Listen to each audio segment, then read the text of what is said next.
So I'm at home chilling, decompressed, all the good jazz, and I'm watching something on Tubi. Shouts out Tubi, called The Unseen, and she like has a voice of an ancestor in her head from like something. I'm only in 10 minutes in, but when messages come, but it made me think about how people feel like spirituality and your gifts. Oh my god, this is irritating. I cannot wait to pop it.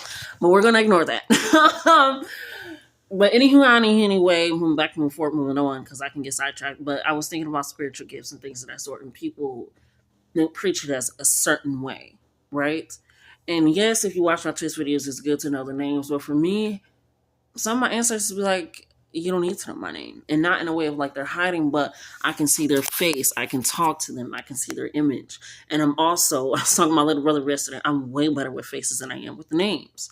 So I'll know their energy, their aura, their essence, whether they're in a dream, whether I'm seeing kind of their presence in somebody else, or whether I'm just seeing them when I'm channeling, or whatever it is. But some people are better with names that they can't quite put a face to their spiritual guide or ancestor or so forth have you, right?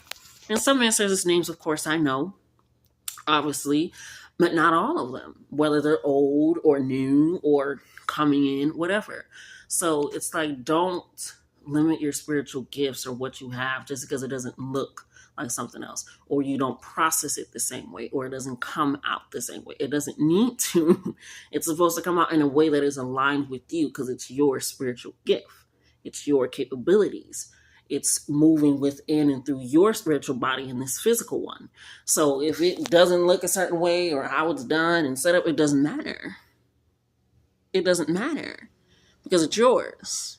I can spot them out, and that's why I know in dreams, like, you're not who you say you are. You're not who you say you are.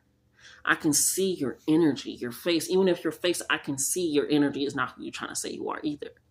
So if you're able to do that, use your gift, because then you allow it to expand and to grow and to be used in the physical world as well, not just felt in your spirit, in yourself, essentially. So use that, and even if you ain't using it for nobody else.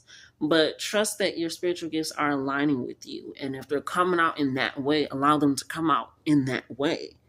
You know what I mean? Because the spiritual gifts lead to everyday items that everybody uses because they felt it on their spirit to make it and create it, or just to be who they are and say something and do whatever it is. But if you are feeling like because you have clear sentience or clear audience or whatever it is, that it has to be done and set up in a certain way, baby, you're not done and set up in a certain way.